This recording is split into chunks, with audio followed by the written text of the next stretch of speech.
Saudara-saudaraku, para pencinta Santo Antonius,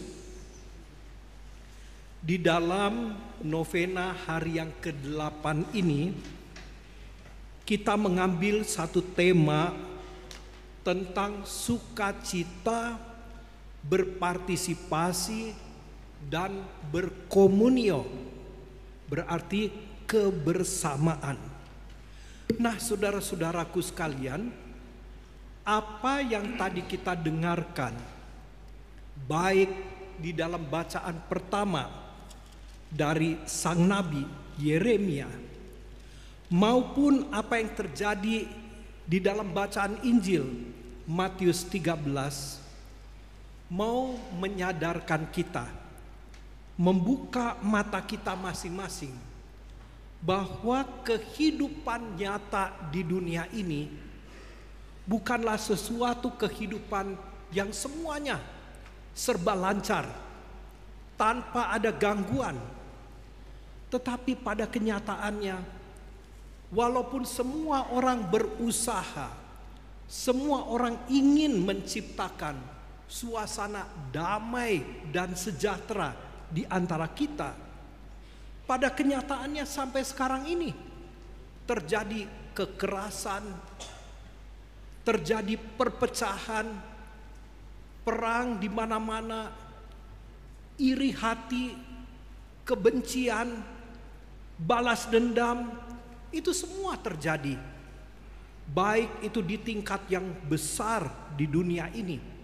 Kita lihat perang yang satu belum selesai, sudah disambung dengan perang berikutnya.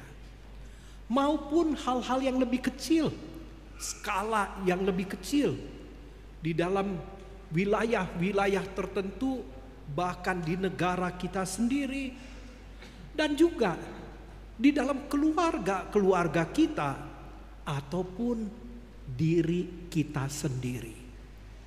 Nah, saudara-saudaraku, inikah yang diperjuangkan oleh umat manusia? Inikah yang kita perjuangkan? Seolah-olah cita-cita itu semua damai, shalom, shalom, damai sejahtera. Tetapi pada kenyataannya tidak terjadi shalom itu. Dan ini seperti yang ada di dalam dunia perjanjian lama yang dikritik oleh sang nabi. Nabi dipakai oleh Tuhan untuk menjadi corongnya, untuk menyatakan betapa kecewanya Tuhan akan kita umat manusia. Namun cinta Allah akan umat manusia lebih besar daripada kekecewaan itu. Jadi walaupun Allah tidak senang dengan apa yang terjadi di antara kita, tetapi Dia terus menerus menaruh harapan lewat nabi-nabi, lewat para pengajar, lewat orang-orang yang berhati baik, untuk membawa perdamaian itu. Mulai dari diri sendiri, lewat apa? Pertobatan. Coba kita bayangkan kalau kita mengatakan, "Pastor, saya mesti bertobat apa lagi ya? Saya nggak tahu apa yang saya mesti berubah. Sudah kayak begini kan, sudah baik."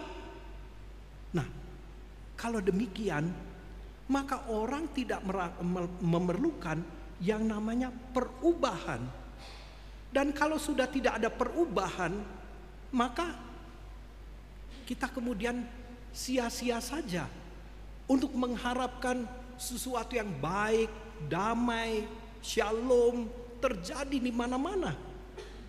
Maka saudara-saudara, hanya satu kata: berhadapan dengan Tuhan, berhadapan dengan sesama. Adakah saya punya kerendahan hati?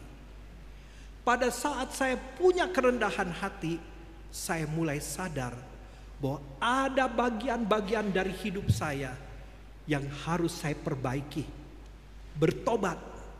Dan Tuhan, saya kadang-kadang gak mampu. Seringkali orang ngaku dosa begini, saudara-saudara. "Pastor, saya mau ngaku dosa. Dosa saya sama dengan tahun yang lalu. Lah, emangnya dosanya aku pikirin ya. Ya.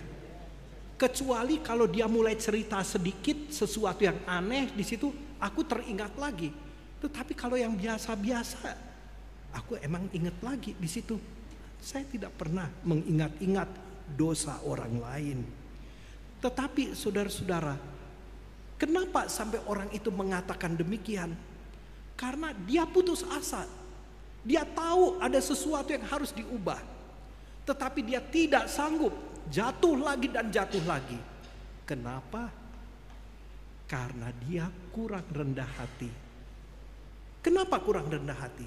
Karena dia menganggap dia bisa mengatasi semua problemnya dengan kekuatan sendiri. Padahal Yesus berkata, Immanuel, Allah beserta kita. Yesus mau berjalan bersama-sama dengan kita. Yesus mau menopang kita untuk melakukan pertobatan-pertobatan itu. Nah, saudara-saudara, maka kalau di dalam bacaan Injil Matius 13 itu diperlihatkan, di dalam suatu masyarakat ada orang baik, ada orang jahat. Lalu kita mengatakan, Tuhan, tumpaslah orang jahat itu. Yesus mau mengatakan, no, biar mereka tumbuh bersama-sama, sehingga orang baik semakin sadar bahwa yang itu tidak baik. Tetapi orang yang berbuat tidak baik melihat contoh orang yang baik, yang hidup damai dan sejahtera itu, dia mau mengubah hidupnya untuk menjadi baik juga. Jadi Yesus mengatakan, biarkan mereka tumbuh bersama-sama sampai pada akhirnya hari Tuhan datang untuk meminta pertanggungjawaban dari masing-masing. Nah, dari bacaan-bacaan ini, marilah kita hubungkan dengan tema kita di dalam novena Santo Antonius. Saya tidak akan membuat sesuatu permenungan yang jauh mendalam, tetapi saya hanya mau menceritakan kisah Santo Antonius. Terkenal dengan cerita sup Santo Antonius. Saudara-saudara, kita seringkali dengar roti Santo Antonius, yaitu bagaimana kita mengumpulkan sesuatu untuk berbagi kepada orang miskin. Tapi pernahkah Anda dengar sup Santo Antonius? Nah, peristiwanya terjadi di Padua, Italia, pada abad pertengahan. Saudara-saudara, pada abad pertengahan terjadi di masyarakat Italia itu suatu perbedaan kelas yang hebat sekali. Orang yang kaya sekali, bangsawan-bangsawan, raja-raja, putri-putri, hidup nyaman di dalam kastel yang hebat, berbenteng, pertahanan yang luar biasa, hidup mewah, pesta. Tetapi saudara-saudara, ada juga kelompok orang-orang miskin, orang-orang papa, orang-orang yang tidak mempunyai, boleh dikatakan, backing di dalam kehidupan mereka, rakyat jelata. Dan pada waktu itu ada juga kelas menengah. Dan kelas menengah ini mereka bercita-cita naik kelas ke kalangan yang atas. Tetapi bagaimana saya bisa naik kelas ke kalangan atas? Maka mereka melihat ke bawah. Orang-orang yang lemah ini harus dimanfaatkan. Maka saudara-saudara, pada zaman itu muncul sejumlah rentenir, saudara-saudara. Orang-orang miskin yang kecil itu membutuhkan sesuatu untuk hidup sehari-hari. Maka mereka membutuhkan juga uluran tangan, tetapi di sini dipakai, dimanfaatkan oleh para rentenir. Saya berhenti sebentar. Mungkin saudara-saudara di zaman kita ini itu pinjaman ojol dan sebagainya tuh, ya, dimanfaatkan di situ ya. Dan kita bisa bayangkan di mana itu bergulung-gulung utangnya dan juga bunganya. Sehingga akhirnya orang-orang kecil itu tidak bisa membayar lagi. Maka mereka berhubung dengan para pemimpin penguasa setempat dengan membuat satu hukum yang tidak bisa membayar, mereka masuk penjara. Tetapi bukan hanya masuk penjara, keluarganya mesti menebus. Akhirnya apa, saudara-saudara? Bapak-bapak banyakkan, bapak keluarga masuk penjara, ibu-ibu dan anak-anak mereka harus kerja paksa tanpa bayaran di situ untuk menebus dari orang tua mereka yang ada di penjara. Nah, di dalam masyarakat semacam itu, Santo Antonius tergerak hatinya untuk melihat keadaan itu, bahwa ini sesuatu keadaan yang bukan harmoni di dalam masyarakat, tetapi ini kekacauan. Orang menggunakan kekuasaan, orang menggunakan uang bukan untuk membantu orang-orang lemah dan miskin itu, tetapi justru menggencet untuk mendapatkan tenaga kerja gratis. Apa yang terjadi? Santo Antonius berkhotbah dan berusaha untuk mempertobatkan kalangan atas dari masyarakat itu. Kita bisa bayangkan Antonius dimusuhi para rentenir itu. Antonius juga berkhotbah untuk orang-orang kecil, ibu-ibu, anak-anak di bawah umur yang harus kerja paksa untuk menyerahkan diri mereka dengan segala keadaan itu ke dalam perlindungan Tuhan. Minta kekuatan dari Tuhan. Jadi dia berkhotbah untuk kalangan tertindas, tetapi dia juga berkhotbah untuk kalangan yang menikmati dari penindasan itu. Akibatnya, kalangan yang kecil mereka bisa bertahan dan termotivasi bahwa semuanya ini mereka harus jalankan, dan Tuhan akan meneguhkan mereka, memampukan mereka. Tetapi kalangan yang ada di menengah yang memanfaatkan mereka sebagai rentenir-rentenir itu tentunya marah sekali. Satu hari mereka punya niat yang tidak baik, dan rupanya Antonius mencium hal itu. Para rentenir dari kelas menengah mengundang Antonius dan frater-frater di biaranya untuk makan bersama mereka. Antonius mulai berpikir, kok tiba-tiba mereka menjadi baik hati ya terhadap kami? Padahal lidah Antonius itu tajam mengkritik mereka. Maka Antonius yang sudah merasa curiga itu, dia tetap pergi dengan frater-frater untuk menghadapi undangan itu. Dan mereka duduk di meja panjang dan disajikan pertama untuk mereka sup.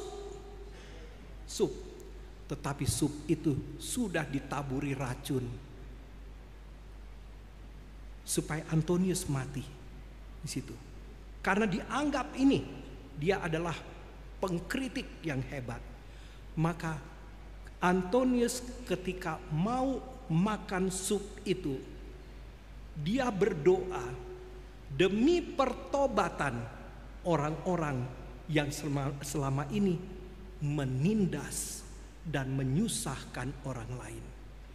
Dan sesudah mengucapkan syukur dan berdoa untuk orang-orang yang melakukan perbuatan yang tidak baik itu, dengan tenang Antonius mulai makan supnya. Dan semua orang melihat kepada Antonius. Frater-frater waktu itu masih menunggu pimpinannya dulu yang makan, ya. Maka Antonius makan sup itu dengan lahapnya. Mereka tunggu. Antonius tidak mati. Antonius tidak keracunan. Karena rupanya doa Antonius minta rahmat pertobatan itu didengarkan oleh Tuhan. Akhirnya para rentenir dari kota itu datang kepada Antonius sambil menangis. Mereka minta ampun kepada Antonius karena Antonius itu sungguh adalah orang yang bisa diandalkan. Dialah orang benar, dan membuat akhirnya para pemimpin masyarakat Padua memanggil Antonius untuk apa? Duduk bersama, membuat satu hukum yang baru, yaitu membebaskan semua orang-orang yang kerja paksa dan menghapus semua utang-utang yang ada dari para rentenir itu. Dan terjadilah sesuatu sukacita, dan inilah gambaran sukacita bukan pada Antonius, tetapi sukacita dalam seluruh masyarakat, terutama juga kepada para rentenir yang akhirnya menyadari bahwa Tuhan berpihak kepada orang-orang lemah, dan Tuhan memberikan kesempatan bagi mereka untuk bertobat. Antonius makan sup itu, tetapi dia tidak kena racun itu. Itulah suatu mujizat yang diingat-ingat oleh para penduduk kota Padua ini. Semoga dengan demikian menjadi suatu tanda juga bagi kita. Di dalam masyarakat yang tadi saya katakan tidak ada damai. Diusahakan tetapi tidak ada damai itu. Kebersamaan untuk menciptakan suasana shalom di dalam masyarakat ini menjadi sukacita bagi kita semua.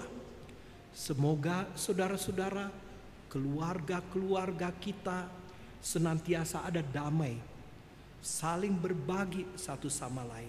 Semoga di dalam masyarakat kita ada keadilan sosial. Semoga di dunia kita ini terciptalah shalom, damai dan kebaikan. Amin.